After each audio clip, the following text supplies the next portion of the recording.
আমাদের যারা শিক্ষক মহোদয়গণ আছেন তারা বছরের পর বছর শিক্ষা মন্ত্রণালয় ম্যানেজ করে, রাজনৈতিক ব্যক্তিবর্গ ম্যানেজ করে সরকারি 7 কলেজে তারা থেকে যাচ্ছেন।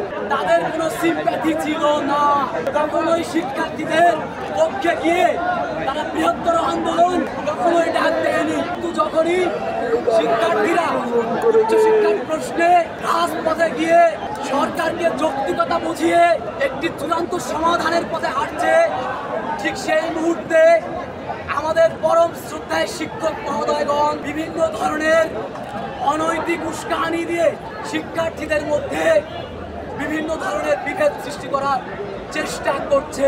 আপনারা জানেন উচ্চশিক্ষা একটি আপেক্ষিক বিষয়, এখানে জ্ঞানের উৎপত্তি এবং বিকাশ শব্দটি সম্পৃক্ত থাকে। অত্যন্ত পরিতাপের বিষয়, বৃহত্তর শিক্ষা ক্যাডারের বিরুদ্ধে আমাদের কোনো অভিযোগ ছিল না এবং এখনো পর্যন্ত নেই। কিন্তু আমাদের যারা শিক্ষক মহোদয়গণ আছেন তারা বছরের পর বছর শিক্ষা মন্ত্রণালয় ম্যানেজ করে, রাজনৈতিক ব্যক্তিবর্গ ম্যানেজ করে সরকারি 7 কলেজে তারা থেকে যাচ্ছেন এবং আক্ষেপ নেই। যখন উচ্চশিক্ষার ক্লাসরুমে ঠিক মতো শিক্ষক মহোদয়গণ শিক্ষার্থীদের চাহিদা অনুযায়ী লেকচার প্রোভাইড করে না, যখন শিক্ষক মহোদয়গণ শিক্ষার্থীদের মন মতো করে কোনো প্রকার শিক্ষা অ্যানালাইসিস না করে ক্লাসরুমে আসে, তখন শিক্ষার্থীরা যদি তার বিরুদ্ধে কথা বলে তখন তাদেরকে বিভিন্ন ধরনের নেতিবাচক মন্তব্য করা হয়। কাজেই আমরা শিক্ষক শব্দের বিরুদ্ধে এখনো পর্যন্ত আপনারা দেখেছেন কখনোই দাঁড়ায়নি। এই শব্দের বিরুদ্ধে কখনো দাঁড়ানো পসিবল না, সম্ভব না, তাহলে আমাদের অস্তিত্ব বিলীন হয়।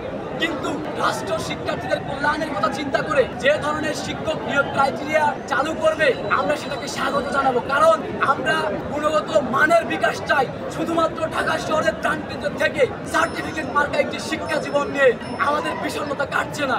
অসংখ্য শিক্ষার্থীকে তার পথ ভিতরে ঠেলে দিয়েছে এই শিক্ষা সিন্ডিকেট, যারা গুণগত মানের বিপক্ষে, আমরাও তাদের বিপক্ষে, কিন্তু শিক্ষক শব্দের বিপক্ষে আমাদের অবস্থান না।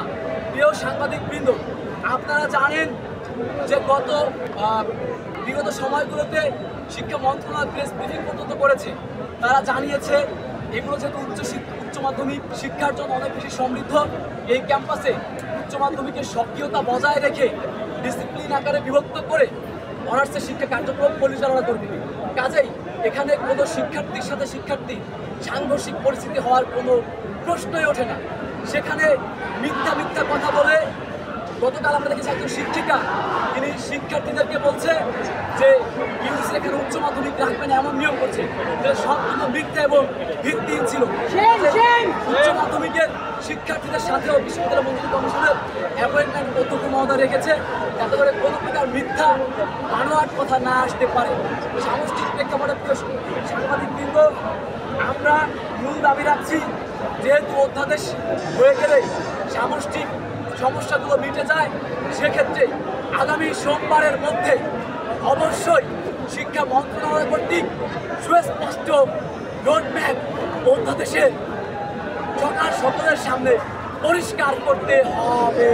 আগামী সোমবারের মধ্যে সুস্পষ্ট রোডম্যাপ পরিষ্কার না করলে এই শহরে 7 কলেজ শিক্ষার্থীরা বিগত সময়ের মতো করে ভয়ঙ্করভাবে রাস্তায় নামবে।